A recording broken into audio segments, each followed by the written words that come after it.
me when. Order, order. Welcome to this session of the Home Affairs Select Committee, this one-off session. We're very grateful, Baroness Casey, that you have come in front of the committee. We have your report. It is extensive and has given us lots of good reading overnight, but we're very keen to hear from you about your findings and the work you did. Perhaps it might be useful if you and your team could introduce yourselves, and then, Baroness Casey, if you wish to make an opening statement, I think that would be helpful. Okay, will do. Louise Casey, I led the piece of work, the audit, that I'm before you today to account for. I'm Neil O'Connor. I've also been supporting the audit. And my name's Sarah Kincaid, and I too have been working on the audit. And just to add a slight moment of levity, you're looking at Oceans 23. The people to my left and to my right have worked with me on and off for quite a long time, and so putting together what was quite a tough brief, I reached out and got, including some of the people behind me, back to help do it, for which, on the record, I'm extremely grateful. Thank you. Thank you. If you'd like to make an opening statement. Yes. Okay. So, obviously, the report is now in the public domain, and I'm really grateful, Dame Karen, for the ability to come so soon to you to appear here before appearing anywhere else, apart from, obviously, the media yesterday. But and I think this probably concludes where I am for now in terms of any public discourse. I think some of you in the room know that a decade ago, just over a decade ago, I published the inspection into Rotherham Metropolitan Borough Council, including with people that are sat behind me and next to me right now. And I was therefore somewhat surprised, really, that when the Prime Minister and his team asked me in January, they called amidst the sort of noise and haste to sort of re-engage in this area and to conduct an audit. I have to say, I think that was absolutely the right thing to do. I think there was a lot of noise and haste, conjecture, accusations, and I think that what was needed, and therefore I was happy to do it, and I'm happy that I've done it, as challenging a project as that was. Morning. That it was important really to sort of establish what the actual facts were in as calm and measured way as possible. And it's not been a straightforward undertaking, and obviously we had a timeline that was pretty challenging.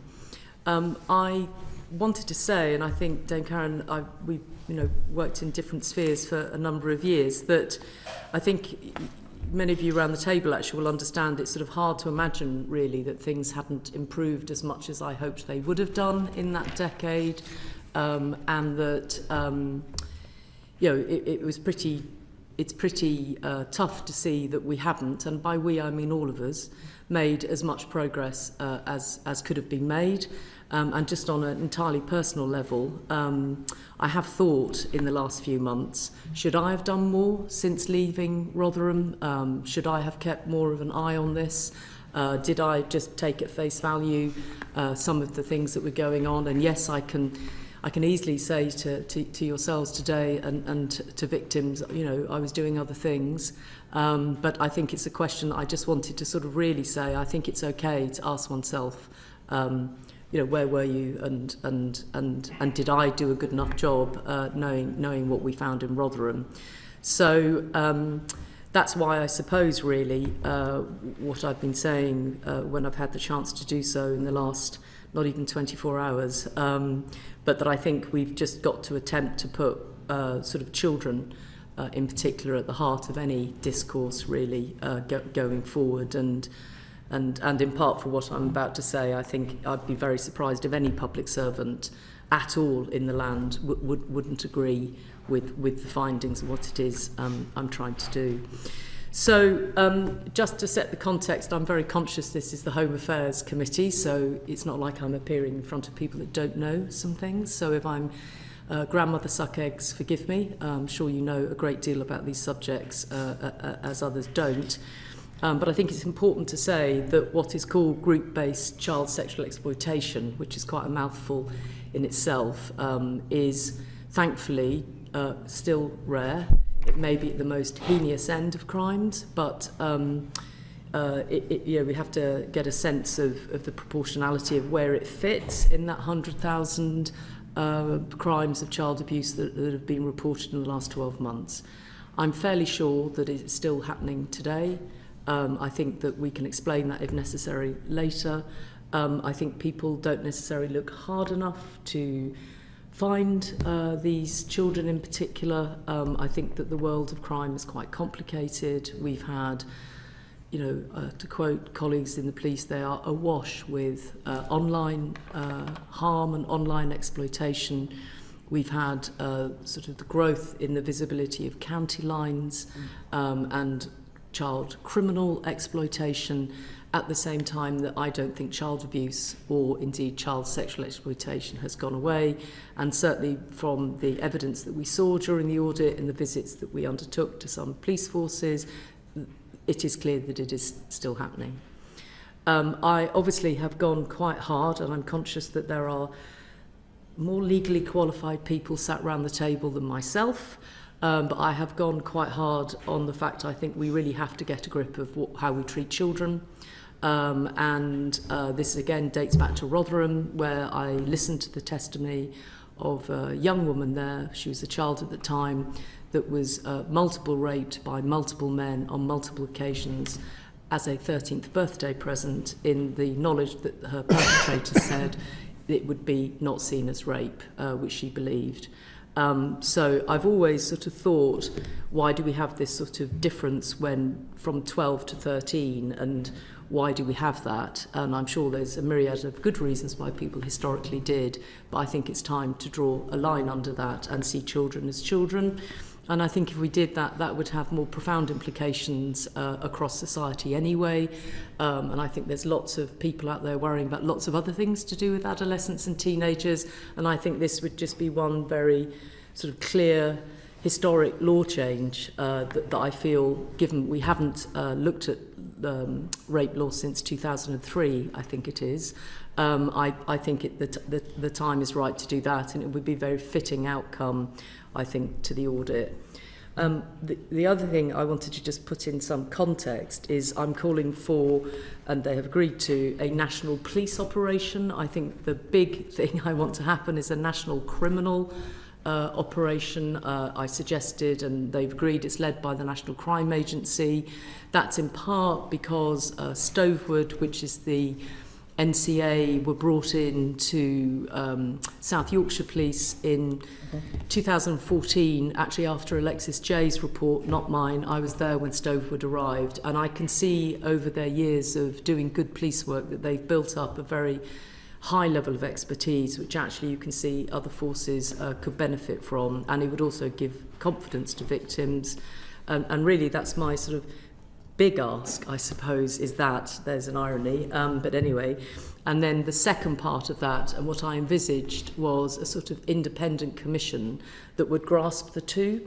So you'd have a police criminal investigation, and then obviously I have asked for, and they have agreed to do, a national inquiry where I want very strong footprints locally. I want it to be a different type of inquiry to perhaps things that have happened before. And I do see a link between those two. I think that they should feed into each other. The national data on grooming gangs is, sound not often accused of being a civil servant, but incomplete and unreliable is what is written here. I would say that's putting it mildly. And I feel very strongly on issues that are as searing as people's race, when actually we know the prejudice and racism that people of colour experience in this country, to not get how you treat that data right, actually I think is a different level of public irresponsibility. Sorry to put it so bluntly, I didn't put it that bluntly yesterday, but I think it's particularly important if you are collecting those sorts of issues to get them 100% right. And if you are not getting them 100% right, please don't use them to justify another position, which is potentially what happened. So, and that may be well-meaning, it may not be well-meaning, but that's how the data has run. And I think the sooner we bring a close to that, and either, my view is collect something or don't collect something. For God's sakes, don't half collect it. That's a bloody disaster, frankly. And so then I think it's a matter now of public record. We dug deeper into 3 police force areas where there's a clear higher rates of child sexual exploitation offending, and dug deeper into those to see whether they had established the facts and figures, and they had established the facts and figures much more than the national data. That then meant I was somewhat tougher, actually, in the way I've just talked about the national data, because if I know it can be collected in large police forces effectively, why can't I collect that nationally? Do you see me added to the sort of sense, oh dear God, what on earth have you done here? So I think it's clear that if you look at those 3 large police forces and their data, one is historic, to be fair, the other 2 are live, then the disproportionality issue is clear, and obviously when they ask for ethnicity, they largely, one stops at Asian, the other stops at Pakistani heritage. And again, I can only feel the pain of those communities to know that it's all bundled together in one big grouping, and how unhelpful that is to the very communities that you are talking about. So again, I think that that's not a great way for public policy to be done, even if it's... And I went into other less scientific ways of trying to see what was going on with serious case reviews, which we can come to, which is it could be a subject topic for your fellow committee, all of its own, what's happening in the world of serious case reviews and children's data. But we went there and examined that. Just as a note of caution, when we asked the good people of Greater Manchester Police to help us look at the data, we also collected, I think it's in the report, what was happening with child abuse more generally, and of course so if you look at the data on child sexual exploitation suspects and offenders, it's disproportionately Asian heritage. If you look at the data for child abuse, it is not disproportionate, and it is white men. So again, just note to everybody really outside here rather than in here, let's just keep calm here about how you interrogate data and what you draw from it.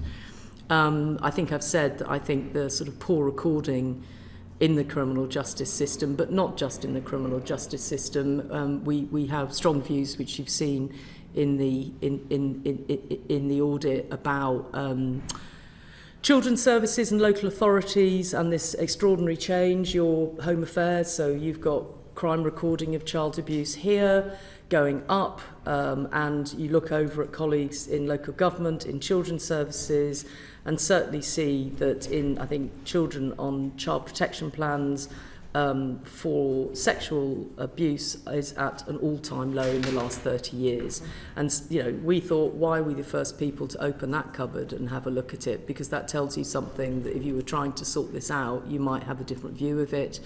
And I often think that the Department of Health get a hospital pass, pun intended, just bringing a note of levity into a serious session. But, honest to God, the national or absence of national data from the Department of Health world is woeful. And the one thing that you will know as Home Affairs colleagues is that quite often victims are actually all there in the health world, and sometimes the health world gets those people to our world so we can prosecute the people that are harming them. And so it really is an important issue that this isn't just something that's for the Home Office or for the Ministry of Justice. I think there's a responsibility on the Department of Health and the Department of Local Government, and very much the Department of Education, not to see this as something that's down in, a bit of 2 Marsham Street. And I'm worried about that because we've talked about it relentlessly. I don't think this is the first Select Committee or Public Accounts Committee I've been before asking for better sharing of data between services and agencies. And I think I put in one of the recommendations, we need to look at how we make that mandatory, and therefore if something isn't mandatory or people don't do it, what consequences are they going to face this time round, because it strikes me that it's not done. Now, part of that is, and again, I'm sure you know this possibly more than I did, that I didn't realise until I went back in to do this audit at the sort of paucity really of technology to support the police in what they're doing. I didn't realise that, you know, I was there when the tragedy of Sohan happened, and that we knew at that point that if we'd had better data sharing, there's a possibility that we might have saved those girls' lives. There's certainly an absolute clarity that intelligence would have been much faster in order of either avoiding it or actually finding that dreadful human being earlier. And we've known that forever onwards. And so I think there is also an issue, which is I just feel that, you know, the Home Office can't drag their feet on, sorry, that's a bit tough thing to say, but they shouldn't drag their feet on looking at police intelligence systems, given we're living in the 21st century and that probably everybody in this room could connect within seconds. Yet we had Bedfordshire Police rightly finding a young boy, as it happened, that was being, in my mind, trafficked to London, but the data intelligence system didn't make it easy for them to find that he was in Deptford and being circled and dealt with by predators. And so I just found that hard to understand, and I realise it's not a big, massive issue to the public necessarily, but it's a very big issue for the system. And then the last thing I wanted to say, if I may, Dame Karen, is that, you know, none of the issues in the audit, sadly, are new. And actually, I felt that other colleagues possibly could have found that if they'd looked harder before us. You know, we didn't do anything particularly clever. We just put together the facts as best we could and presented them in as straight bat as possible. So that always causes me a bit of concern. I like to think I'm clever sometimes and find something new, and most of the time, as I head into 40 years in public service, you find the same thing, and what you have to do is be brave about dealing with it. And I suppose that's the last thing I wanted to say, is that, you know, the tone that we need to set is that we need national reset when it comes to children and when it comes to child abuse, and within child abuse, child sexual exploitation. And I think that's why I've put together a sort of package of recommendations that include consent through to sorting out taxis, with, you know, a national criminal investigation and a national inquiry sandwiched between the two. I hope that's a helpful No, start. thank you very much, and that helps to set the scene for us and our questioning. And I think I read your report and felt rather unwell as to just how much of this was familiar and hadn't been joined up, and that is a great frustration for all of us who serve in public life. We are cross-party, but we are a team working together to try and establish how we can help scrutinise government and the work of the Home Office. And with that in mind, colleagues are very acutely aware that this is a very serious issue, and one that is not one that we need to start having tribal party politics involved in. So I'm going to start the questioning, and I'd like to start with Jake Richards. Thank you, Chair, and thank you for all your work, Baroness Casey and your team. I mean, it's quite an exceptional piece of work in a short period of time, which must have been very difficult to put together. So very grateful. What comes across in the report and in your opening statement, in particular your personal note, Baroness Casey, at page 11, is just the kind of extreme sense of disappointment, and that word is probably mild, and you could have used stronger language at what you found. I just want to get a sense of the evidence base for that disappointment. What are we talking about? How did the audit, in broad brush terms, realise that things had certainly not improved as you'd wish from your experience in Rotherham? Well, I might ask if you want sort of machinations of what blocks of evidence we put together and how. I might ask my colleagues to help with that. But I would direct you, Mr. Richards, to a very long timeline that is in the beginning, which shows just the amount of times people post 2009 actually. So it was 2009, which was the first government statutory definition of child sexual exploitation. And then if you we didn't sweep through, we carefully went through all of the different, it's not complete, there's more in there. I've had some people since say, well, I did a documentary then, why that wasn't included yesterday. So I'm sure we could go on and on and on with it. But so we did a very big look at who, it's always the same. You look at who's gone before you, why things didn't change, what stopped them from changing if you can, and piece together, is this something that we've all had did it just need putting together? And once you put it together, people go, oh, good God, we should have all known. Or whether actually, the data speaks for itself. We did I mean, it's almost impossible to get through. I feel sorry for anybody trying to read this report. But, going through chapter by chapter on sort of nature, scale, definitions, we literally went through and looked at all of the definitions. We spared you the multiple appendices that we could have attached to it to show just how many times people have looked at definitions, they've looked at strategies, but we haven't got to the nub of it, and I think that's partly the problem. So yes, we did a lot of homework.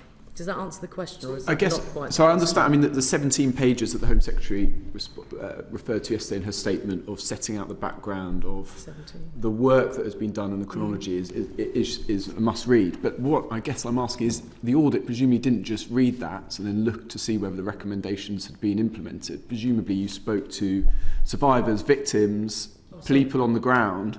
And I just want to get a sense, I know it's very difficult, in terms of what you heard back from them. Obviously some of it is touched upon in the report, but it would be really good to have a bit more... For victims. For victims and survivors. Victims and survivors are really angry that things haven't changed sufficiently for the children that are there now. I don't think they feel confident in what's going on at the moment. And I think a lot of them are still carrying some of them open criminal investigations that have gone on for years without any sense of closure. And I think, remember the backdrop here is when children are small, we as a society and a state have eyes on them. I think it's this really important thing. It's not just about crime, but more generally. Like when kids are born into the world, normally they're born in a hospital, so we see the parents. Then there's health visitors, so we continue to support and see the parents. Then they go to schools and nurseries where the class sizes are small and they have one teacher that can do pastoral care. Age 11, quite rightly, they move to larger schools where they're in a much bigger situation because they have to grow and be independent. This is all about not treating them as children until they're suddenly 18. But for the state, it means our safety net changes. And I think we overall don't see, the fact that as they get older and where they are in our care, as opposed to their parental care that has failed, we therefore ought to double down on the people around them that are the predators that come after them. So the guilt that they feel as survivors about being called wayward, about knowing that nobody cared about them, the fact that their parents weren't watching a 24-hour find a friend to see where they were. Some of them have criminal convictions as well. Some of them have criminal convictions because we decided that because she was told by said bloke to bring her friend, that then we do her for child abuse offences herself. I mean, this is and obviously we decided, the audit, I went beyond the terms of reference of the audit because I felt, partly because of Rotherham, that we owed it to both look at what the victims were saying and doing and then to meet some. And so obviously we did some meetings with victims. I'm one of 3 Rotherham MPs. Obviously you met with victims and survivors from across the country. Perhaps you won't comment on Rotherham specifically today, but I wondered whether you or your team could meet with me and other Rotherham MPs to discuss any current and live issues about Rotherham that might be helpful for us to follow up as well. I mean, we're obviously happy to do that. I think we've got to be careful, I've got to be careful not to overstep my position in terms of respecting the process that now happens, which is it's the safeguarding ministers, whom I'm sure you know well, who leads for victims, and I wouldn't want to get in the way of those things. But, I'm not going to walk away from this issue for the rest of my career. And just finally, in terms of your recommendation for a national inquiry, clearly you've said in media interviews that you changed your mind on that. Was there a specific part of the evidence base that made you come to the conclusion that this was a necessity? Very much so, yes. So, it's not like anybody publicly asked me my view, incidentally. I wasn't on the record somehow giving media interviews saying, I don't know, I was busy worrying about actually social care post-Christmas. So, I had other things on my mind. So, but that said, I was of the group, and I said this to Downing Street, which is, when we're in a discussion about it really early on, I think I would have said to anybody that asked me, do we really need another national inquiry? Alexis J did a 7-year inquiry. It was pretty thorough. I followed Alexis into Rotherham all those years ago. She's a pretty thorough lady. And I was of the view, because I've also written reports that haven't been implemented, perhaps we ought to implement the recommendations of her report before we start thinking about anything else. So I was definitely there, and I own that. Now, during the course of the review, it became abundantly clear on a number of fronts that if we didn't have a national inquiry as opposed to just a series of local inquiries, then we wouldn't get to the issue of accountability. And so as much as I think those of you that have got some knowledge of me around the table will know that I, like finding criminals, and I like locking them up for a very long time. And if I was going to spend money on anything, I spend money on more prison places and more police officers. So I'm pretty tough on crime. And so I also had to be convinced that we needed what at some level I was thinking, if I'm going to ask the public to spend money on anything, do you know what? I think I'll go and get some more criminals. So that's very much was my position. And then during the course of the audit, a few things came to light very, very clearly. First of all, when they made an announcement in January that they were asking, had at least the money for 5 areas to do local inquiries, and that everybody would somehow come forward and vote, decide to do these inquiries, only Oldham bit the bullet, and that's how I describe it, and said, yep, we want to do a local inquiry. My understanding is nobody else volunteered for that. So that tells you something, doesn't it? That tells you something, and it doesn't tell you something I certainly would want to hear if I was a victim. Then we head into looking at some of these reviews. There's a number of comments to make. The most important one at this point in the chronology is I couldn't understand why Andy Burnham was asking for a national inquiry. So in amongst everything else, we looked at his assurance reviews. So Andy Burnham, quite rightly, in my view, did a bit of what I'm doing, which is he thought, this stuff is going on in Greater Manchester. I need to be assured, he called them assurance reviews, what's going on in Rochdale, what's going on in Oldham. I need to see what the police are doing, and he'd had actually victims and Maggie Oliver in a big meeting in whatever it's not the town hall, but whatever his, place is in Manchester. And they'd all agreed that, people had to be held to account. We had to find out the truth. We had to find out where decisions made. If you look at the assurance reviews that he had done, he was so frustrated, and so would I have been, so were the people that did those reviews, that it took years. Nobody shared data. They were all lawyering up to fight over who would share what data. And, that I put it in more mild terms in the report, but when it came to report 3, which I think was like 4 or 5 years later, the guys resigned, and the thing was handed over to sort of a statutory body in the National Inspectorate and Ofsted. And so I thought to myself, okay, guys, come on. Nobody's volunteering to find the truth here, and we owe these victims that. Secondly, you see, extremely important assurance reviews by Greater Manchester Mayor, who's one of the, long-standing mayors, knew what he was doing. He couldn't get to the bottom of it.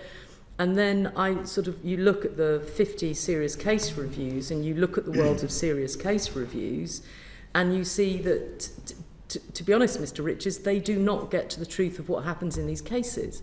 What they do is, has the team around the child operated effectively? Now, that's really important, don't get me wrong, but, part of the team around the child are the perpetrators, who spot that the team around the child isn't good enough or can't safeguard that child enough. Do we talk about the predators in any of these serious case reviews? Did we know about these predators? Were we properly safeguarding the children?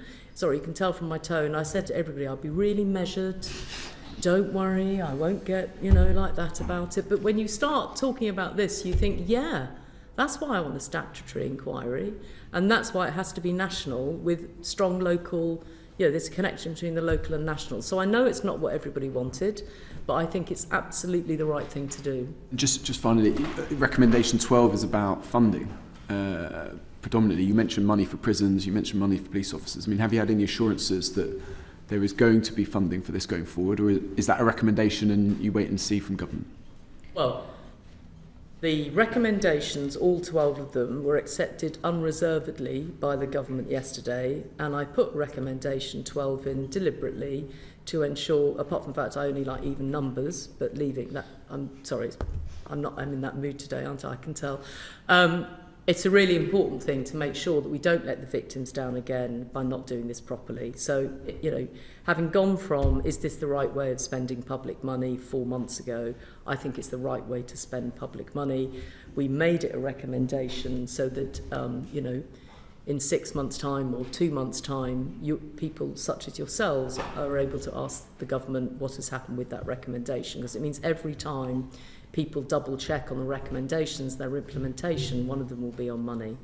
But to be fair, we only gave them a report about 10 days ago, and they were out yesterday responding to it. So I'm sure there's detail on each one of those recommendations that has to be worked through. Thank you. Ben Maguire. Thanks, Chair, and thanks, Baroness Casey, and your team for such fantastic work and for turning this around so quickly. Just picking up on the Alexis J recommendations, I noted from your executive summary that you've kind of assumed those recommendations are now going to be implemented. We've obviously had lots of reviews dating back to Lord Laming in 2009. The Alexis J review, I think, took 7 years. Now you're proposing another national inquiry. My big concern is constituents like mine, Nigel O'Mara, who was a victim of child sexual abuse, reliving these experiences over and over again. He's told me that he's had severe mental health issues and trauma having to relive that during the Alexis J inquiry. Which of these J recommendations are you most concerned about not being implemented? Because I know you've kind of worked on the basis they will be, but are there any out of that list of 20 that you're concerned won't be in the near future? Well, I think there's a couple, isn't there? The Child Protection Authority. The government have said that they're going to do that, but I suppose that's one of the major themes in the work that we've done, and that obviously Alexis J did, was the importance of bringing those different safeguarding and policing systems together. And if we don't do that, we're going to continue to have this problem of, in these sorts of cases, the need to go out and look for evidence to protect children proactively and those sort of things. You won't get that without a very, very sort of strong child protection arrangement, which is more than a safeguarding partnership, which may not, in practice, work kind of operationally as well as strategically together. So I think that would be the kind of, from what we've just done and looked at this, and what, as Baroness Casey says, that the history of many of these reviews tells us is that's what we've got to get sorted. And there's no reason technically anymore to make that difficult. Yeah. So the sharing of data is probably easier now than at any time in my entire career.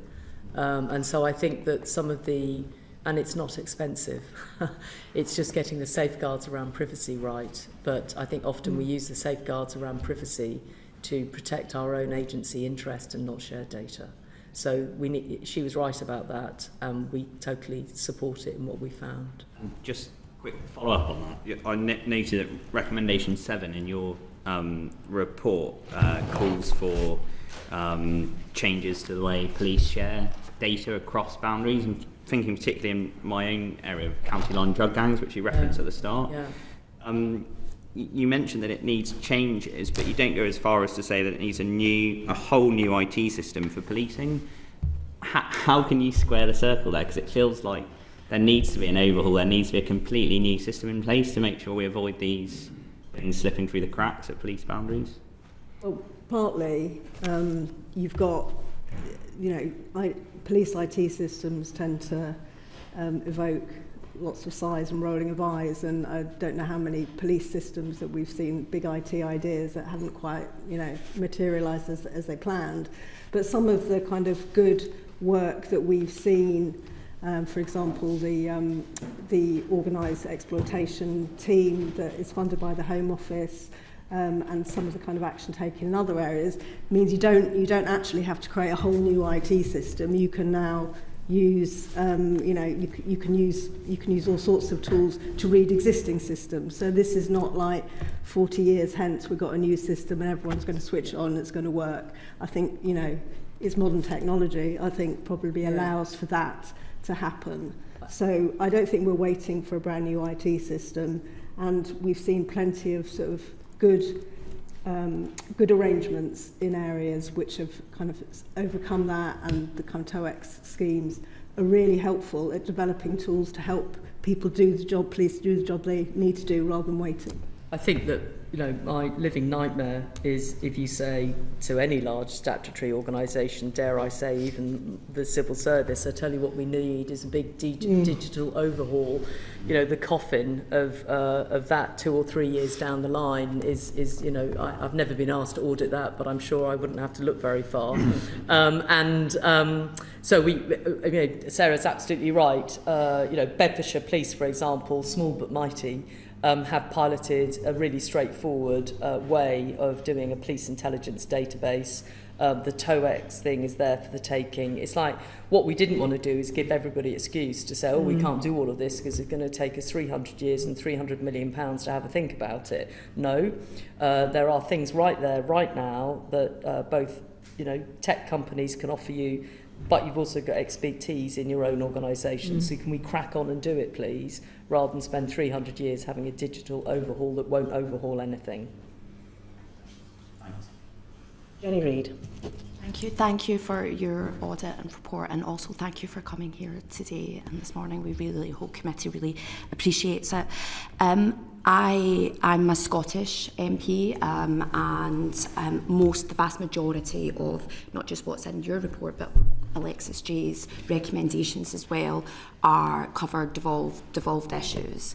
But much of what's in there, like a lack of mandatory reporting, gaps in data, could equally apply in Scotland as well. And I'm a bit concerned that it's not getting sufficient attention, scrutiny north of the border, and that we don't have a kind of similar push up there. And I want to be kind of reassured that isn't the case. Do you have any thoughts on that? While you were doing your audit, were you contacted by, or did you communicate with any Scottish organisations or indeed any devolved institutions? I don't think we did. I mean, I think something to do with Glasgow has just passed through my mind, but I'm not entirely sure why. But there was certainly a case in Glasgow. I think what I would say to anywhere in our country is, don't just read this report and think it may not happen to you. I think it's quite right what Mr. Maguire said. Places like Cornwall, until county lines came on the map, may not have been places that this type of exploitation might have been so obvious in. It might have been, it might not have been. So I think, and also Police Scotland, of course, is Police Scotland. So you merged your police forces several years ago into one Police Scotland. So your data sharing should be technically more effective. No, it's not. Okay. They still have the old IT systems. Then they should have less of a barrier to merging those databases and having something over the top that would be helpful to them. But even if they were to do that, what you've then got to do is get all of your local authorities and your health sector on board to share data about vulnerable children. Now in Scotland, frankly, that should be easier given the size both of your population and your statutory sector than trying to do it across the whole of England. But it's often the cultural barriers that get in the way, not the logistical barriers. So I'm sure it's an issue for Scotland. Just to say, in terms of other devolved areas, we spoke with colleagues in Wales where there's the patterns are kind of pretty similar in terms of children's services and sharing. So it was interesting that although the systems are slightly different, the kind of the picture was similar. Do you have any thoughts on whether the National Inquiry should have kind of official input from devolved governments so that we can get this broad brush learning across the UK? Do you have any kind of... I would be disappointed if the opportunity of the national criminal investigation, because let's face it, I can move from Scotland to England pretty easily, and criminals do, so that would be a missed opportunity. And alongside that, therefore, so would at least the learnings of the National Inquiry, because what I've got in my mind is something that is slightly different to a sort of 7-year judge-led inquiry, and I think that what ideally we would have is something that got into local areas, and it's a matter for Scotland to decide, isn't it, whether they would want to have some sort of relationship with the National Commission or Inquiry or whatever it ends up being called. But criminals move to wherever they can get their prey. And with the internet, they do that even quicker and easier. I mean, it's an issue internationally, not just between the devolved nations. So I think it is really important that across certainly Northern Ireland, Scotland, Wales and England, there's some join-up around these sorts of issues. And that's where my sort of, perhaps over-obsession and a nerd level with getting the IT right is a really pragmatic way of joining up those systems. Which, given where we are, even I understand with this pen and an ink pen, I understand how easy that is now as opposed to even 2 or 3 years ago. Just, if I may, just as an observation, in some of the bigger police forces in England that we spoke to, the Met Police, for example, and Greater Manchester Police, they are taking an approach where they apply serious and organised crime tactics and operational approaches to child sexual exploitation successfully, and that helps them to corral, if you like, the local police organisation within their much broader area, so they have an oversight of what's going on. They talk to their districts and they bring everything into the centre and apply more resourcing where there are complex cases. It may be something that policing in Scotland are already doing, but that is an approach that we endorse and recommend is applied more widely going forward. I agree about the IT systems and how crucial that is, but if you're not collecting accurate, robust data, then it doesn't really matter what IT system you have, right? So can you talk a little bit more about the gaps in the data? You did mention ethnicity, but are there any other kind of egregious examples that you think that we should remedy now? I mean, it seems to me extraordinarily urgent that we start collecting robust, comprehensive data now, otherwise it will affect the National Inquiry. Did it affect your ability to perform this audit effectively? And what did those challenges look like?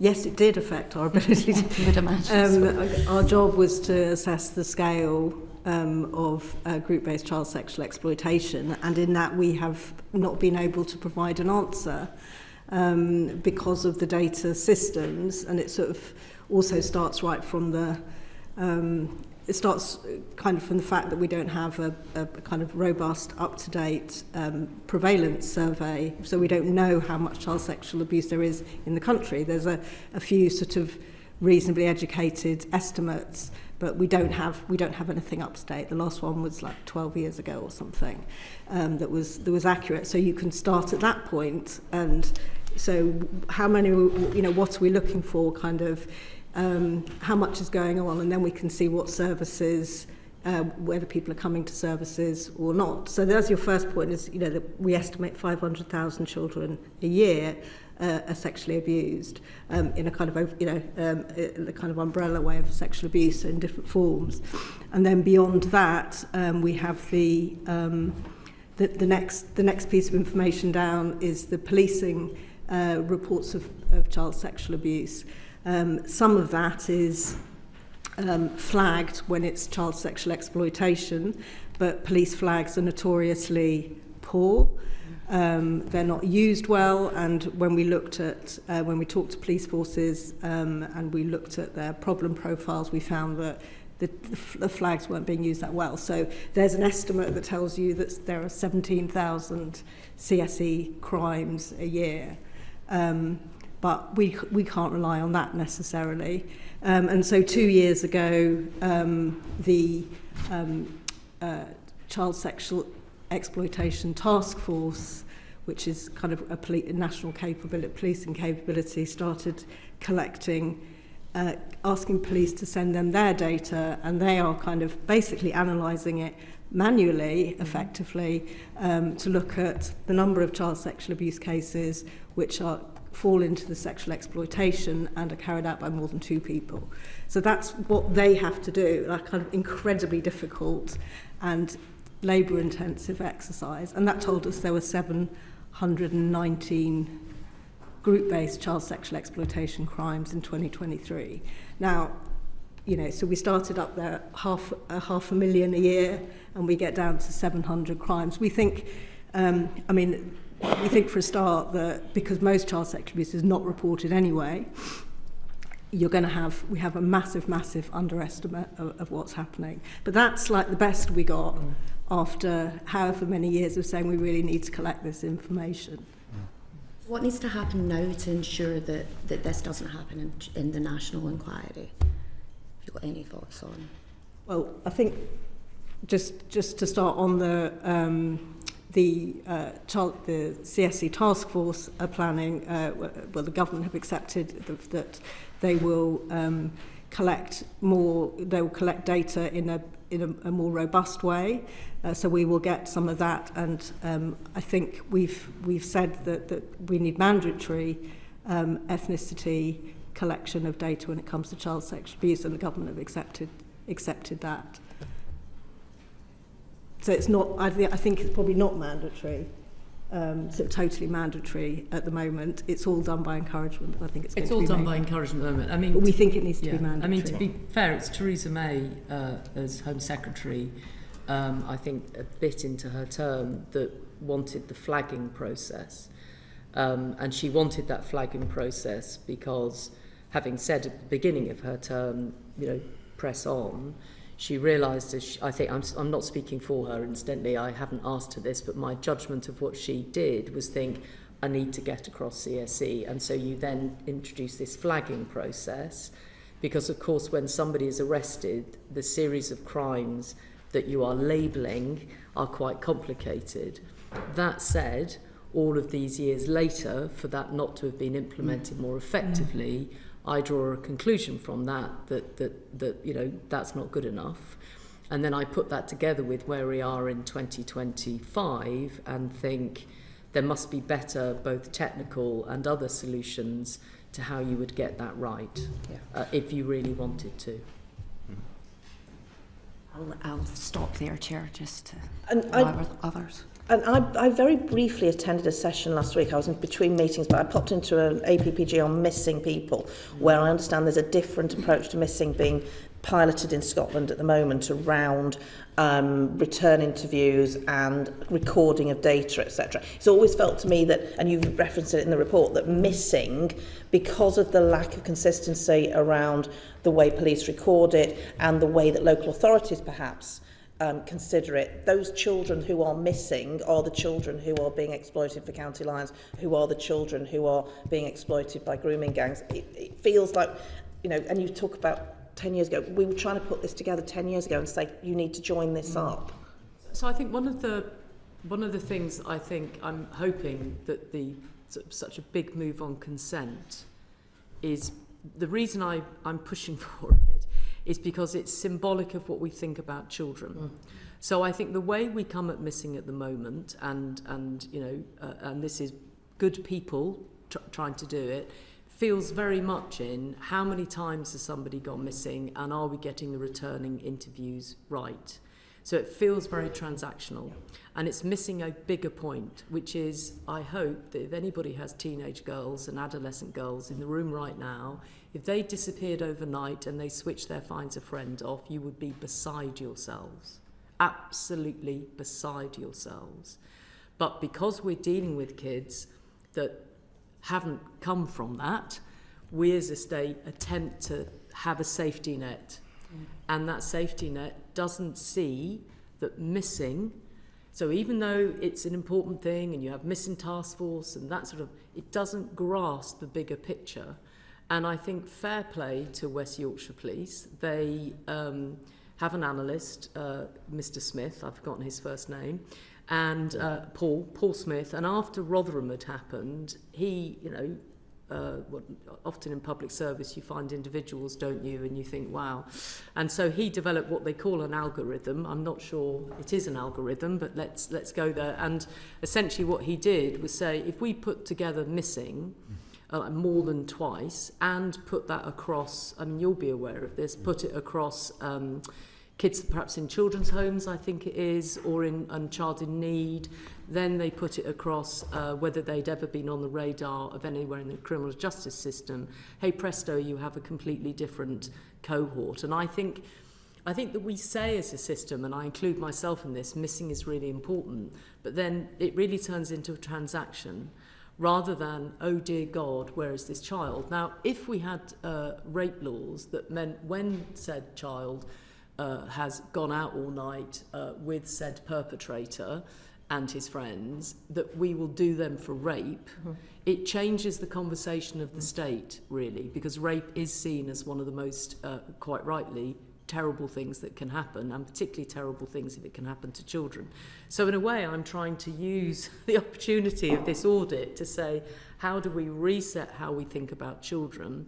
And it's also why, Dame Karen, I'm so concerned about the whole children's services side of this, in that I think they don't even see those children. So how can you would look at missing, you would look at who's on your child in need, you'd look at the moment, they just have neglect for most of these kids. I think there's some very profound questions to be asked about what's happening in and around children, of which missing, we call it a red flag.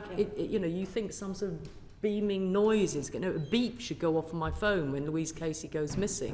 I'm sure there's plenty of politicians that wish that was possible, but it's sort of, and yet it's not. It's like, well, have you got the returning home interview right? And I think we're just in the not right place on it, and it screams out of the voices of the kids in this report. It's the lack of joining up on all of this and the lack of all the agencies. Exactly. And I was thinking earlier about when you were leading on troubled families, and I worked with you on that. Exactly. The joining up made all the difference, and we simply haven't joined up on all of these different red flags that absolutely should be front and centre, and the agencies, and I'm afraid there's a tendency, tick the box, I've done my job, I've covered myself, I've covered my colleagues, but I'm not going to apply judgment and I'm not going to join this up, and that needs to change. I 100% agree. Thank you. Chris Murray. Thank you, Chair. Firstly, thank you all three of you for this very important report that you've produced. I just want to go back into that question of when you decided to call for a national inquiry, because we had Alexis J here, we had Tim Crowther here. You said yourself your own views evolved on the need for a national inquiry, and I cannot tell you how shocking it was to read, or how disappointing it was, those pages in your report of the timeline of how little has happened over the years. And I worked on anti-trafficking for 4 years, and I've spent so much time reading reviews like this, submitting evidence. There's been task forces, there's been reviews, there's been inquiries. My question is, how do we ensure that there just is not more delay? how do we ensure that this new national inquiry does not become, I understand completely your reasons for calling for it, which you've set out really comprehensively, but how do we stop people in the system using that as like, well, that's for this national inquiry, we're not going to move forward on that? And can I ask you specifically, we will have the Home Secretary at this committee in 6 months' time. Which of your recommendations should we say to her, have these been implemented yet? So we use this inquiry, as your report, as a fire break, so there's action and not just more discussion. So, to the last question, the reason that there's so much that we could want to come from the audit findings, and we zeroed in on 12, and we did that deliberately so that we looked at what we thought would be the most significant 12 in order to get the biggest change possible. So obviously I have strong views on other areas, such as serious case reviews, just to put that back in. But we zeroed in on 12, and I think that I would like you to hold to account the government in 6 months' time for what action has happened on all 12. I don't think that's an unreasonable thing. That if I'd done 300 or 200 or even 50, I think that gets tricky. But we did 12, knowing that we wanted some big shifts. So I think the other thing, just on the national inquiry, look, you have to see the national inquiry and the national criminal exploitation, criminal investigation. Thank you. Sorry, it's been a long 12 hours. Yes. You have to see the national criminal investigation and national inquiry almost conjoined. They can't be for different reasons, because we need the Inquiries Act statutory powers available to the national inquiry. But I would like to see, and I listened to what the Home Secretary said in Parliament yesterday, I would like to see quite a significant uplift in the prosecutions, the action, the criminal investigations on child sexual exploitation, both historic and current. I'm very mindful of what Mr. Maguire said about some historic victims who actually really don't need to be brought before more national inquiries to account for what's gone on. I don't think we need, unless they want to, lots of sort of victims that have already given evidence elsewhere. What I'm concerned to do with the national criminal investigation is go after the criminals whose victims have not got justice. So it's where there is a gap, not a sort of, or where actually the prosecutions weren't good enough.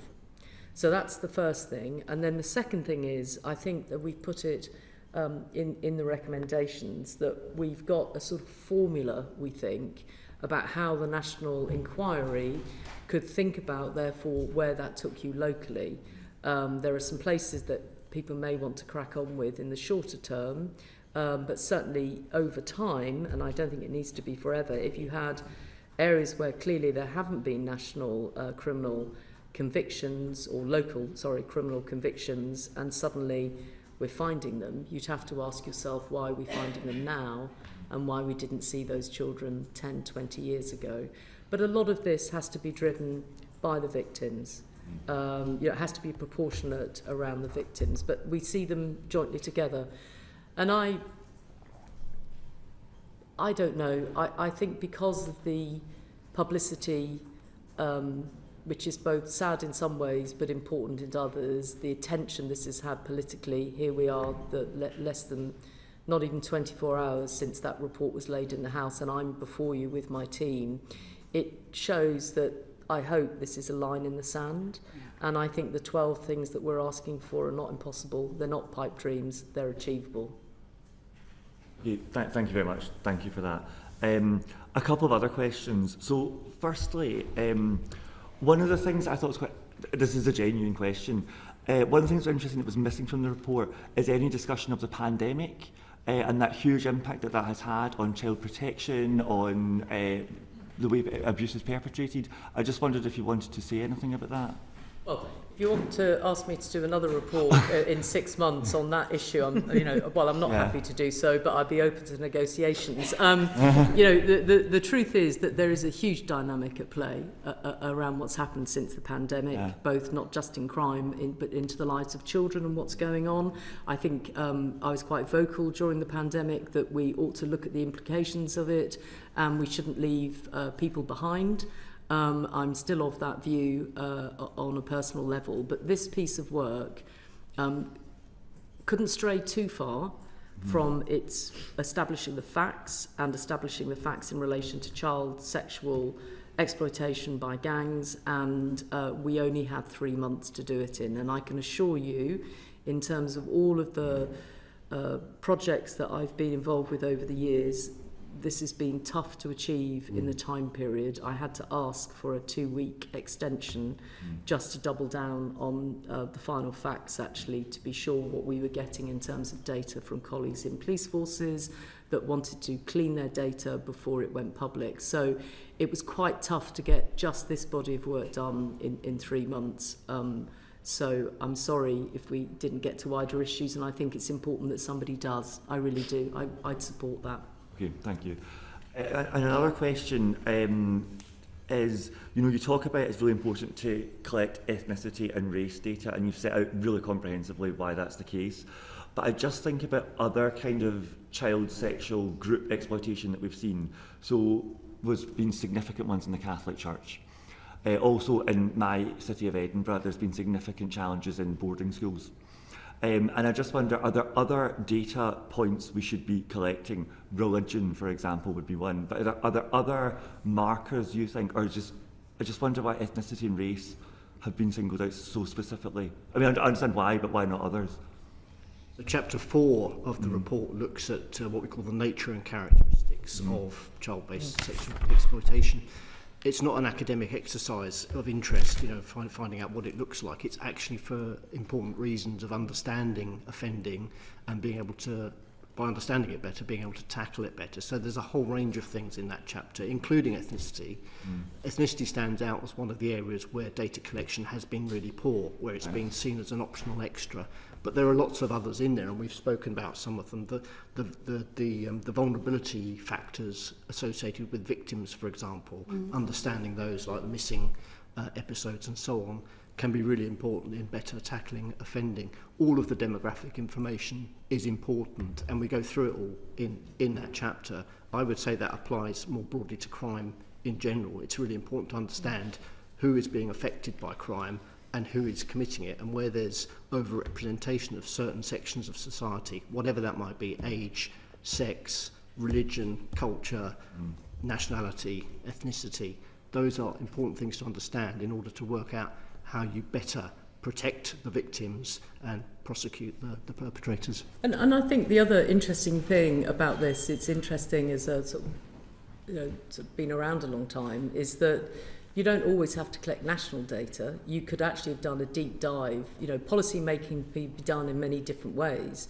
I think that the issue is that people don't always find looking at ethnicity straightforward in certain circumstances. In some ways, they find it really easy to look at it, look at the Metropolitan Police and Black Londoners. There's an irony to sometimes we decide to find this data writ large, and then other times we decide not to. So, I'd add religion into that as well. You could easily run a deep dive into a set of data to establish all sorts of drivers, but nobody's bothered. Sorry, that's too harsh. Nobody has seen it as a priority. And I think sometimes my main view about these things is that if the good people don't grasp difficult issues, there's plenty of bad people out there that will grasp them for you. So I'm always a believer, no matter who is in power. I've worked for several prime ministers, several different administrations over the years, and my advice to everybody always is get ahead of trouble and grasp it, because you're a good person, and there's plenty of people out there that grasp the bad stuff and make it even worse than it needs to be. Absolutely. You mentioned in your report that... Alexis Jay did an absolutely stunning job of holding institutions like the Catholic Church and the Church of England to account. and children's homes. I mean, you know, her and her team, her fellow commissioners, you know, journalists and victims have pushed it and pushed it and pushed it, and she lifted that lid and showed it for what it was. And I think now, you know, I hope nobody in the Catholic Church or others deny what happened and what their priest did to children. And if they did, they should face the same consequences of any other individual. So I felt it's important to say, because I think it's really important that we don't think that Alexis J and her team left anything they should have done they didn't do. They did a really good job, and we do need to implement the findings, and we do need to own that large institutions, unless they're careful, can go easily into losing their way. And that's every institution, I think, not just religious institutions. Thank you. In the report you talk about, I want to ask about the national referral mechanism and its interplay here. So you can talk about the 49% increase in NRM referrals for sexual exploitation since 2020. How useful a tool, because the NRM is kind of broken right now, how useful a tool is that to addressing the challenges that you've seen in your audit? And specifically, I want to ask about the pilot for devolved decision making, because I asked the Home Secretary about this yesterday and she's committed to rolling it out. Do you think that will move the dial on this? Am I pushing in the right direction there? Well, we looked at the national referral mechanism and the data on those who come into it for reasons of child sexual exploitation. We were looking at it in relation to trying to understand, again, let's try and understand the scale and nature and if this was a sort of different path in. We didn't really go into the policy of it within again kind of within the time. We weren't able to sort of interrogate it, but we can see, of course, that it was interesting from our perspective to think about the kind of trafficking side of child sexual exploitation, which you know comes up a lot, and obviously it's very interesting the way that children end up in the NRM when they might end up, they should be ending up in a different route or might come through a different route. But we didn't really look at how the policy has developed. Right. So I'm probably this isn't the right sort of area of for us to comment on that. And then, sorry. I'm going to bring in Paul Kohler now. Thank you, Baroness Casey. I want to go back to that point you said about victims a few minutes ago. I totally understand the reason why we mustn't over-traumatise them again or re-traumatise them again. But I watched on Newsnight last night. I was hugely moved by the testimony of the two victims who appeared with you on Newsnight. But I was also hugely impressed by their ideas, their desire to change. Have you any thoughts on how we might use victims who want to creatively, not just as passive givers of evidence, but actually help us change the system? I think that's a really good point, actually, Mr. Kohler. I think that my understanding is that the new government wants to establish a victims panel precisely for that purpose, to involve them in the policy making and decisions. I don't know where that's at. I don't work for the Home Office, but if you wanted to ask them about that, I think that would be a really good thing to ask them about. I think they made that commitment publicly, and I'm not sure where it's at. And I think the purpose of that panel is to go a bit beyond reliving your trauma and a bit more into specifics. And I think it's a really interesting point you make, actually, that I think in some ways the Newsnight piece and various others are allowing people publicly to say what they think should shift. And I think that's quite, I'm really open to that. This is partly the sort of session we had with survivors and victims was less about the trauma they'd experienced, but actually more about what they think should happen now and what type of things would help them. And I would say we covered off a range of things, but it was part of why I thought that the fact that they feel that nobody is straight, that they're not candid, that they don't really know what's going on, wasn't just about their own cases, it was wider. And that's partly, it was another part of why we came to the view that we should settle on a national inquiry. And I think that the other part of the national inquiry with its local footprints is that I think it would be helpful to make sure that, yes, inquiries are there to establish the facts, to apportion blame, to use inquiry language, and to make sure it doesn't happen again. But it would be a missed opportunity not to use that victim's voice to say, so what specific things do you think we need to change? So when I was the Victims Commissioner, actually under the Coalition in 2010, 2011, going back a bit, I remember meeting victims, and one of the specific things that one of the families wanted was that prisoners that had been convicted for killing their partners could not arrive at the Court of Justice and Family Proceedings and argue for custody directly with the family whose mother they had killed. And my jaw dropped, thinking, here I am thinking I know a bit about the world, and I had no concept that we allowed that to happen. And it seems like a very small change, but it was a change I think that government or its successor, Conservative government, put through, and that was because of those victims, and I introduced them to various ministers and it went forward from there. So I think, you know, I was struck last night by both Fiona and I was struck by how practical they are in terms of what they think should change, and I think that's always helpful. Thank you. And I have an amendment to the Crime and Policing Bill around the issue of parental rights for offenders, so I'm hoping the government will do something positive on that. But we're going to go on to the national inquiry and local inquiries, and Robbie Moore. Thank you, Chair. And Baroness Casey, can I just say a huge thank you to you and your whole team for the amount of work that you've put into producing these recommendations. It is hugely, hugely appreciated. I just want to focus my questioning on the national inquiry and then local inquiries as well. And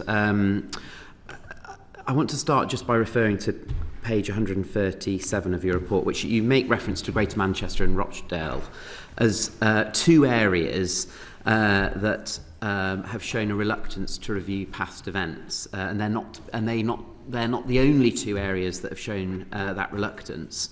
And you pointed to the fact that they were confident that practice had improved, or that issues that had been covered elsewhere, often citing other serious case reviews.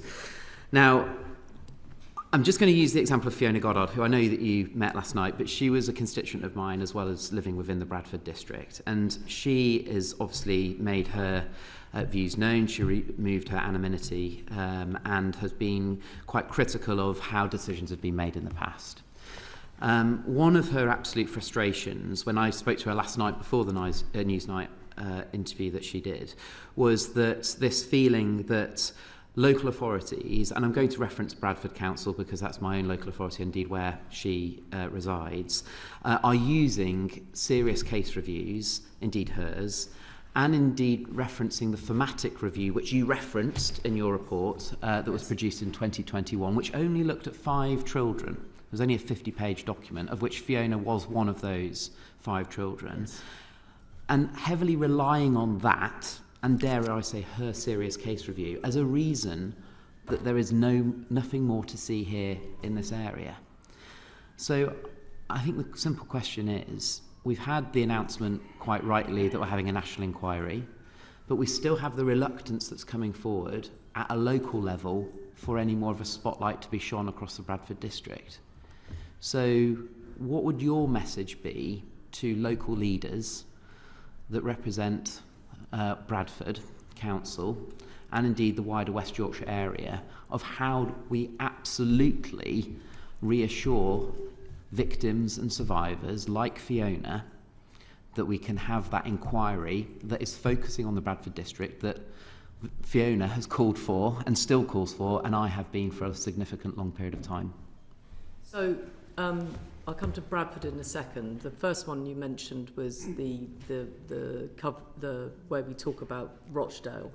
So just, sorry, I may not have made myself clear earlier. So I think Andy Burnham did a good thing in Greater Manchester to say, I'm not happy with what's going on here. He listened to victims, he did talk to the police, he did talk to others, and he tried to put in place He did not try. Sorry, that's unfair. He instituted assurance reviews, if that's what they called them, to try and establish exactly what you're wishing, I think, for Bradford.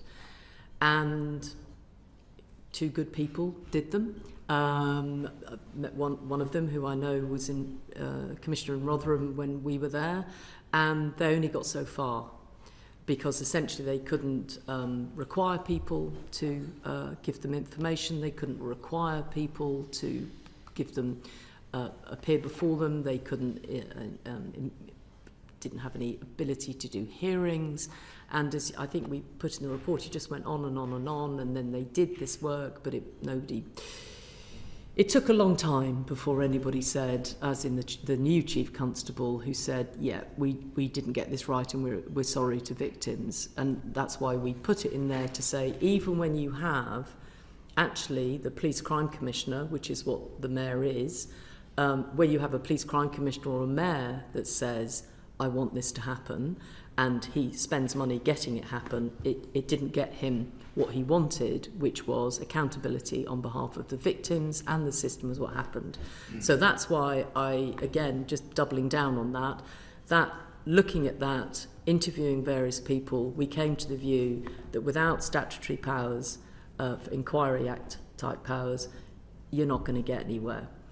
And then I agree that if you, I would say, if you were Bradford, if you were anywhere in my report that we published yesterday, if you were any of the areas that are sort of visible and identifiable, just be ready and be open to the fact that you may be the subject of one of the national inquiries. And I would be surprised if some of the areas that I mentioned, probably including Bradford, would not be subject to being part of a national inquiry. And it's absolutely right that I think members of Parliament, I think victims, I think other people are able to say, we want this to happen here, and that should be balanced out with what I think should be, dare I say, an evidence-based and data-led approach to looking at where you would start and where you would head. So I didn't want Mr. Moore today to get into, this is my hit list, let's just use common parlance, or, you know, dare I say it, this is where I think you should start, because I don't think that was my job. My job was to establish a different set of facts.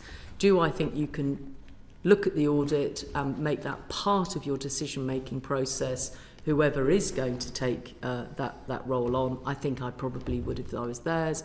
And I think, and I'm sensing and understanding, having met Fiona and seen her previously on Newsnight, good for them for giving her that voice, the government will need to move relatively quickly on making a headway on starting some local and doing the national inquiry, running into some of these local inquiries and getting on with them, because I think the sooner we get on with them, the sooner we can get accountability on the table. And even if we can never ever do right by the victims, because at the end of the day the people that did those crimes are the perpetrators, we can at least get the system to look at where it needs to apologise, where it should be accountable, and where it should make redress. So I'm sorry, it's a very long-winded question to your answer, but I thought it was important just to be as open about what I think is possible. I really appreciate your response there, because the excuses, dare I say, at a local level, first of all started off about it being too expensive and therefore it wasn't warranted. Then it turned into the fact that we would learn nothing new. And this, as an element of communication that's coming out from Bradford Council, and dare I say our West Yorkshire Mayor as well, is that it is very much reiterating the points in your report where you were referencing other places like originally Greater Manchester and Rochdale before things changed under Mayor Burnham, for example. So the question I then have is, are you satisfied if we still have this reluctance this reluctance to accept that we need to have a spotlight shone on the Bradford district? Do you feel that your recommendations are providing the Home Secretary with enough of a direction and, dare I say, powers to be able to utilise through those recommendations to be able to ensure that a spotlight could, should it be chosen, be shone on Bradford? So the first thing to say is I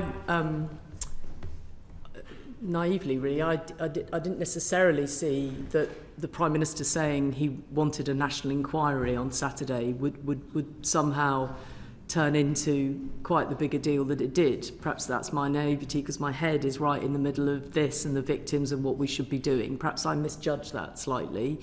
I absolutely thought that this was the right thing to do. I thought the decisiveness, to be fair, of the government in basically within a week, saying, OK, we're going to do this. And then the inquiry was announced on Saturday, and the full announcement of the law changes, the criminal investigation and the inquiry, because they are a package. I urge people to consider them as a package. Was announced only yesterday. I think that's pretty good going in my career in getting governments to do things I want them to do. I felt quite all right about that actually last night. By the time I tripped over to Newsnight, I thought, job done, mate. Anyway, but I take what you're saying and I understand it. And I think that what I would say is the Home Secretary made clear yesterday the government's commitment to all of what was in there, including a national inquiry with local footprints. It's the same Home Secretary that in January said, here I am, I think there's something that needs to be looked at here, here's 5 local inquiries, we're going to follow the Telford model that many people across the political divide have supported. Nobody came forward. She will have noted that herself. We discussed it when we met between my handing in the report and now, and had the same conversation about why I have shifted my position. And she herself noted that areas didn't exactly knock her door down to want to do these local inquiries. The statutory inquiry powers were announced on Saturday. They were given in full to the House yesterday. Any area of the country, I would urge them, Bradford, anywhere, to think carefully about not being open to scrutiny and to change. And I would urge them to think carefully, and I realise it's nerve-wracking because in the midst of all of this are some human beings that are leaders, and I don't mean political leaders necessarily, but social workers, team leaders, police officers, where we all know that when it gets nasty, they are named, and very nasty people can do very nasty things to them. Like, you all know that, your MPs, other public servants too. So we've got to be careful about not scapegoating people and creating a sort of hate monger thing at the same time that we have to make sure that we get the inquiries right and that people are held to account locally. So I would say to anybody who can see themselves in this report, be open to it. Don't use... I mean, you're telling me what we wrote. You're absolutely right. You know, there are areas that have said, we've done serious case reviews, therefore we don't need to do anything. That is not the case when you look at the serious case reviews. It does not answer the question. Serious case reviews, the public may think, and I used to, that they are a way of holding kind of what actually happened and how can we not get it right again and who's accountable for not getting it right. That's not what they have done and that's not what they do.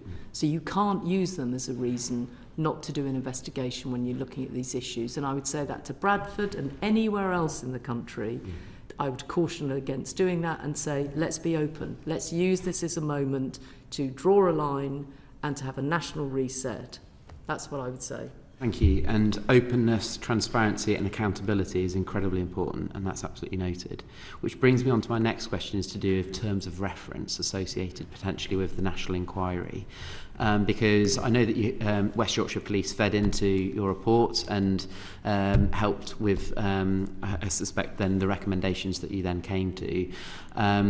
But as one of the concerns that gets raised to me is it's multifaceted, and this has been picked up in terms of some of the comments that you've made today, in terms of it's not just police forces, it's local authorities. In fact, it's any organisation, effectively, that has safeguarding responsibility, including the CPS. So how do you envisage the terms of reference being established, and how do you a reference getting cross-government buy-in? Yes, it was the Home Secretary that gave the announcement, but actually this cuts across every government department as well. So would you just like to expand on that? And if I could add to that, and it's the question I put to the Home Secretary yesterday, how do you make sure that you don't prejudice criminal trials because clearly in the inquiry we want openness, we want honesty, but sometimes that openness and honesty is provided on condition of some form of amnesty or a lack of prosecution. And we can't have a situation where in an inquiry we find a perpetrator who's guilty of potentially many crimes that can't then be prosecuted because the inquiry has taken evidence. How are we going to ensure that doesn't happen? Well, and I think the issue of misconduct in public office is always quite a tricky one to investigate and prosecute. Actually, if that's that's where you end up. Sorry, not suggesting that one does, but it's always been quite tricky, that one. I mean, to be honest, the 3-month sprint to get to where we are. No, West Yorkshire Police were not involved in the recommendations. We took from West Yorkshire Police the Smith algorithm and the good work that they're doing in terms of their organised and criminal exploitation. We took their data, we analysed it, and we went backwards and forwards over that. But the recommendations are very much ours and mine, and frankly not with masses of consultation with anybody. In fact, I don't think we consulted with anyone. So because this was a contested and tricky thing, and it's on my shoulders to attempt to get that right, and so no, we didn't enter into a process of consultation with anybody at all. So as to the detail of how you get all of that right, I honestly think there's a few you'll have to get the terms of reference right. Do I think that's an impossible task? No, I don't. Do I think that people might use excuses as to why you can't do these things because of the very reasons you said? That's a possibility. Do I think we should all watch that very carefully? Yes, I do. And do I think we can crack on with this? Yes, I can. The Inquiries Act gives scope to do things in different ways. We don't have to always do them in exactly the same way. That's what the Inquiries Act gives you. And if it needs to change, there's a government in power that can change it. So I haven't really scoped out and got to the detail of terms of reference, but I think it's pretty clear what we want, and I think it's pretty clear why we want it, and I think the government has accepted it unreservedly, and I have huge confidence in them across the board, actually, to implement it. And I have to say, I thought it was quite a moment to see the government bench with women right across the board yesterday. The Home Secretary was surrounded by her Secretaries of State and other people that are active. And, I think a lot of parliamentarians across the political divide have contacted me in the last 12 hours to say thank you and well done. And that goes across the political spectrum completely. It really does. Thank you. Thank you. Paul Kohler. We've got a couple more questions, if that's okay. Okay. Carry on with the national inquiry. It's coordinating a number of local inquiries, drawing generic lessons from that. But do you envisage it going further? This sorry, this awful tale is a systemic failure in the body politic at every level, local, regional, national. A failure of self-reflection, with something we saw in the House yesterday. Are you envisaging it talking about the failures at every level of government, including national? So I think the important thing, again, about giving the panel or the inquiry chair or chairs is that by giving them statutory powers of that nature, they are able to go wherever they think they need to go. That's a good answer. Well, it's the truth. We've set out a prescription under that recommendation to a degree. Obviously, it's for the government to work out how they detail that, but having an independent commission overseeing that, agreeing set terms of reference and timescales and so on is an important part of that process, and it's in setting the terms of reference that scope is really determined, and then how the Inquiries Act powers are applied and how they're used, for example, to overcome conflicts of evidence with criminal and other prosecutions and so on. And so you don't see it as restricted to then just coordinating this regional? No, that's correct. Absolutely. Absolutely, thank you. It is evidence-led. Thank you. And one further final question. What cultural and again, this might be premature, you might not want to have a comment on this, but do you have any thoughts on the cultural and societal drivers that were at the heart of these grooming gangs? Is that something you feel able to comment on at this stage?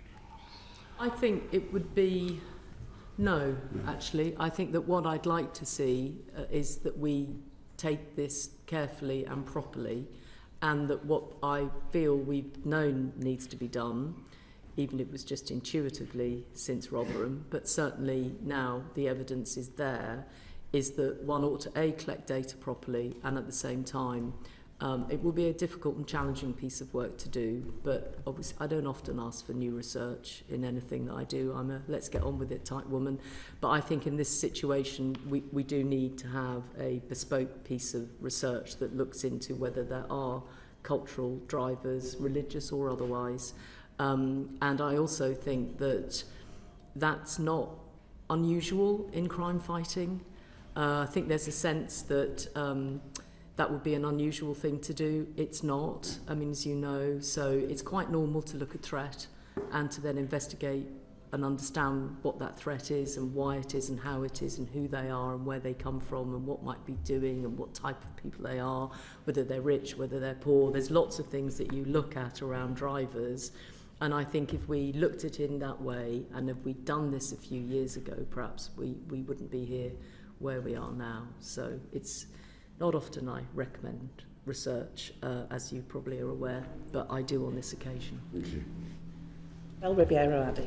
Thank you, Chair, and I also want to say thank you for all of the work that yourself and your team have done on this. You said at the beginning that you weren't sure if you had done enough, and I think that's a huge disservice to yourself. You've been writing recommendations for a long time, and perhaps if people have listened to them, things might be a bit different. But in terms of those recommendations, some of the work that's going to be going on, I also wanted to ask about inquiries, because we find a lot of the time that inquiries go ahead when there's been a huge moral outrage, and then we want something to be done. And I understand that data does need to be collected, that's very clear, but they are notorious for being costly and lengthy, and I was pleased to see there's going to be a time limit on this. So what's the time limit, roughly? So I think in anything that we might have said so far, we've suggested sort of 3 years. Okay. Certainly initially, but certainly I think you should be thinking getting the national and local bit done within 3 years. It's partly why we're looking for flexibility about the inquiry model, and looking for perhaps a team effort rather than a single individual running hearings. Probably saying more than I should at this stage, but why not? You've asked a question, so I'm answering it. So, yeah, I think that we're of the view that this is achievable. I just think that we need some creative thinking from colleagues in the civil service to help make it happen. And could we hope for some interim type of reporting that might help push things forward a bit quicker? So I thought what was interesting about Alexis J and the way she did her report is she did regular reports. So I thought that was a really good model, and I was really appreciative of that as somebody that was following what is she finding and what we should do. And again, I think I know that's not what other inquiries do, but I thought Alexis J and her team did that really well. And again, it would be obvious that why would you wait if you've got a local inquiry done somewhere? You don't need to wait 3 years before you publish it. You need to get that out there, get on with it, and get people moving on. And in terms of the 12 recommendations you put forward at the moment, I know they've all been accepted, and I know that you've already said to colleagues today that there's not any particular ones that you would think we should be pushing for. So I suppose I wanted to ask slightly differently, do the government have the full capacity to implement them, and are there any that they might find more difficult than others that we might be able to push on? So I think changing the consent law, there'll probably be an awful lot of people that think we don't need to do that. Okay. I think those people will be legal eagles that say the law is already there and we use it. I would caution that. The number of rape convictions for under 13-year-olds is double for those between 13 and 16. That Sarah reminded me kindly of that fact this morning, so I was ready in case anybody said we shouldn't change consent. You very kindly not asked me that question, which has been marvellous. But I'm worried about that one. The other one, I'm not worried about it. I'm worried societally about it, if you see what I mean, not about the government. The other one I think that will be difficult for them to get right, as in the government, is actually quashing convictions isn't going to be straightforward. Mm-hmm. So quashing convictions when you've got a single crime, prostitution, great, government committed to that, recommitted to again yesterday. I can see how you would pick that particular crime, search, prostitution, go and find quash convictions. Brilliant. I'm making that sound straightforward just because I'm conscious of time. It won't be as straightforward as I've said, but I think you can... The problem about child sexual exploitation is that in some of the cases, it is not prostitution alone. It could be criminal damage. It might be that the young woman introduced her friend to these people, and then she has been done for essentially introducing a child to sex abuse or whatever that criminal charge is. Inciting a child. And so I think it will take a bit more than, hello, why don't you go to the Court of Appeal and get that sorted? It just won't cut it. And so what will happen is people like me, but also the victims themselves, and outstanding organisations like the Centre for Women's Justice will continue to have victims who have not been heard sufficiently, where we could look at how we quash their convictions. It would just take more effort and more complexity than is straightforward. So they would be my two. So I think some of these legal changes are quite tricky, and then I think the other two is I really want people that have done these crimes locked up. And so I think in the noise and haste over inquiries, I would urge such an auspicious committee as this one, such a powerful committee of this one, to hold not just the government and the Home Secretary within the government, but the police and all other parties, the people that could help the police in health, the people that could help the police in children's services, to bring the men that perpetrate these crimes to justice so we can lock them up. And just two very quick ones. I note that the issue of race, and I welcome the fact that you've challenged it quite robustly, has really been quite loud, and even within the report and the Home Secretary's statement, we've touched on the issue of asylum seekers, and immigration and race and can be synonymous, but a lot of the time these issues are about closed patriarchal groups of men, which we've pointed out exist in all races and all ethnicities. They even exist in this house. They're the scourge of the earth, if you want to call them that. How do we make sure that we focus on targeting them? Because sometimes when that noise comes about, and it has come about in this reporting, it shifts the focus away from the victims, and that's been the saddest thing. We focused on groups of perpetrators and not the victims. That's a really important point and good question, is that I almost feel that because we haven't done the job right around collecting ethnicity properly, it means that, in a way, the bigger issue, dare I say it, which is men's violence towards women, is in danger of being lost. And so I think that, I think in a way that's why it feels that is something that all of us in society, there are so many good men that, need to step into the space of helping to do something about that, not just around child abuse, but more generally.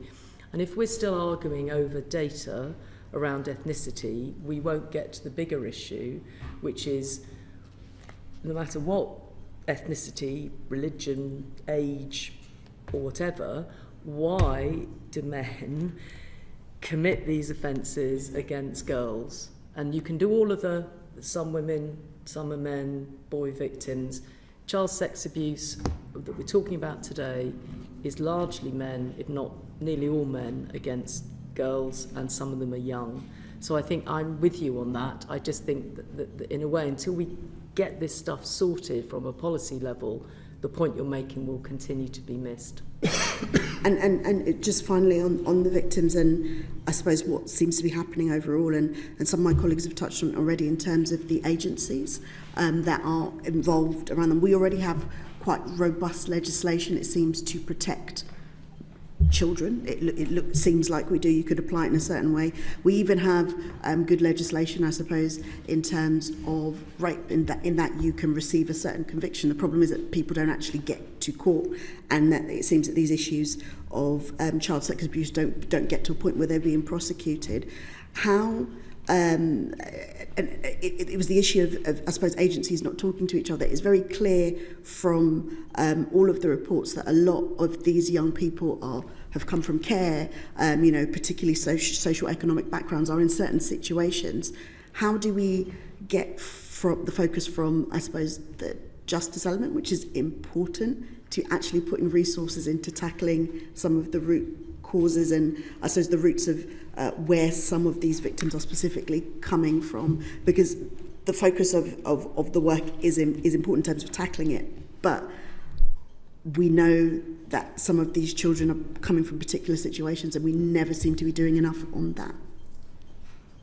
At this point in my life, I wonder whether we will ever be able to do enough to protect children if we don't establish how we can have families that are able to look after their children in a way which means they don't end up in difficulty. And good families end up with kids in difficulty, incidentally. Let's not get me wrong. And I think today's been about this particular issue, but if you think back to from when I was working in homelessness in my 20s, through to antisocial behaviour in my 30s, through to whatever it was, respect and family intervention in my 40s, and then troubled families in my 50s, through to integration reviews and going back in during COVID to try and help families. And what goes right across that is exactly what you're saying, which is, if we prioritise children over and over and over, and today I'm asking people to prioritise children that are adolescents and teenagers as well, and that if we did right by that as a society, and that's why the rape conviction does mean a great deal to all of us on the team, then I think we're starting to talk again about what kids are. And I think I've had a long go at trying to you can call it, what do we call it, social exclusion, social mobility, social justice, troubled families, and now I'm before the Home Affairs Select Committee. The issues are the same. We just look at them through different lenses. But I'm really conscious. I'm with you. I just think right now there are victims of this particular type of crime that we're not doing enough for, and so I think we need to do a bit more for them. Doesn't mean we give up on all the others. Would you indulge one very short question from Jake Richards? Very, very short. Just looking over the history. That's because your sister is the special advisor to the Home Secretary. Doesn't get you special treatment, Mr. Richards. I have declared that interest previously for the record. So. When necessary to do so. I can assure you that it doesn't get me any special treatment. Quite the opposite, actually. Looking at all the reviews and work that has been done on this issue over 10, 15, 20 years, and the complete profound disappointment at the lack of progress. There's going to be another inquiry that we've discussed today. Is there force to the argument that this needs something else, a constant, something new, a constant authority figure, such as a child sexual exploitation commissioner, to constantly keep the heat on? So I have to. Sorry, I was only joking with you. It's a very fair Don't question. worry. But I'm not a massive fan of constant commissioners. I've got to be honest. I've been one, and I've not been one. And I think at the end of the day, ministers are accountable for the policy that they're elected to deliver. I think that you have a safeguarding minister, you have a Home Secretary, you have a Secretary of State for Education. I'm not saying that the commissioners that are in other roles aren't there. I just wonder whether I don't want somebody sitting across the corridor basically saying they're not doing a good enough job, when actually I could have somebody sitting across the other side of the corridor getting the job done. And so I think there always has to be a balance between when you need, you're about to set up a change in law, which will be extraordinary in history for kids in this country. You're about to set up a national criminal investigation that will take millions of pounds to get right. You're going to run a national inquiry. You'll have figureheads for each of those that should be before you being held account for not the inquiry one. You won't be able to do that till they finish. But, they are very publicly accountable for what they're doing. I would probably argue you don't need another one. You've also got a very good domestic violence independent commissioner in Dame Nicola Jacobs. It's like, I don't think we need another commissioner. I think we need to crack on. Thank you very much. Thank you. You have indulged us, but as always, common sense and very appropriate comments and recommendations. I really do appreciate your time today, Baroness Casey, and your very extensive report, which we will come back to, I know, as a committee. Thank you so much for being with us, and I'll conclude the session now. Order, order. Thank you.